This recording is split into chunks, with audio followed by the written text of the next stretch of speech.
Kalau kewalian menurut Al-Quran ya, menurut Al-Quran itu kewalian itu penolong. Di surat Al-Kahfi ada bahwa wali adalah penolong dan mursyid adalah pemberi petunjuk. Maka tidak semua wali bisa menjadi mursyid. Nah, mursyid sudah bisa memberi petunjuk, nah sudah pasti dia wali karena bisa menolong. Nah, yang pertama, di usia berapa seseorang itu harus belajar menjadi wali? Belajar jadi wali dulu, nggak usah jadi wali, tapi belajar menjadi wali supaya nanti hidayah dia jadi wali atau enggaknya itu kan perkara Allah kan, hidayahnya. Nah, maka terserah mau wali nikah kayak wali Allah ya, itu kan ada usia-usia tertentu. Kalau kamu sudah punya anak ya waktunya jadi wali nikah ya jadi wali nikah, jadi wali sekolah ya wali sekolah kan.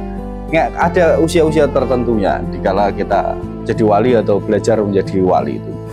Nah, maka kemarin kita sudah membahas tentang rahasia umur 7 ya, bahwa ada alif, ada ba, ada mim di bismillah itu ya, sampai Allah, ada Rahman, ada Rohim, usia 1 sampai dengan 7 tahun, 7 tahun sampai menginjak 14 tahun seorang itu menggunakan sifat ayah, terus di usia 14 tahun menggunakan sifat ibu.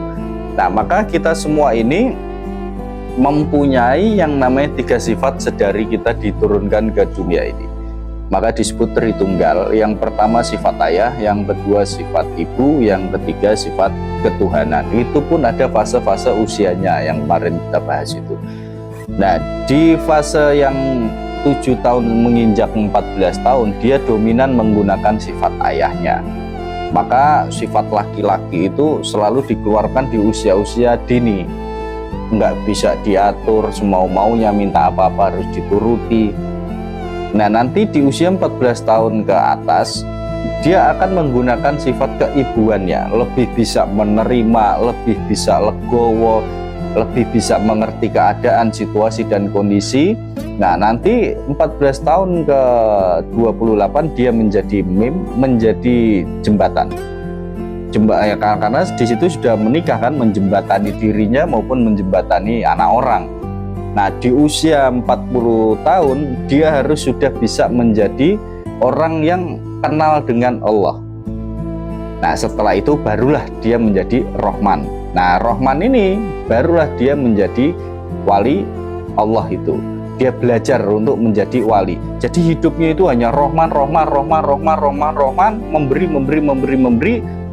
Dia nggak mengharapkan imbalan, dia nggak mengharapkan kembalian. Nah, itu sudah belajar menjadi wali. Nah, baru nanti ketemu di usia 40 tahun ke atas, baru ketemu mursidan, menjadi mursid, memberi orang yang menjadi orang yang memberi petunjuk. Nah, itu keterangan di dalam Al-Quran. Kalau di dalam kitab-kitab para sufi, terutama Syekh Abdul Qadir Jalani dalam Fathur Rabbani, wali adalah wilayatullah, seseorang yang dikala hatinya sudah menjadi baitullah, sudah menjadi rumah Allah, maka seseorang itu diberikan yang namanya wilayah, batas-batas wilayah, atau biasa kita sering dengar itu makom, kedudukan. Nah, maka di dalam kitab-kitab sufi atau kitab tasawuf itu, terutama Fathur Rabbani yang biasa kita kaji, itu terbagi. Ada yang namanya wali aktob. Nah, makanya karena wilayatullah tadi diberikan batas wilayah. Apa nih wali aktob? Wali aktob ini biasa kita sebut itu wali kutub. Nah, wali kutub ini pemimpin atau sultanul aulia, pimpinannya para wali.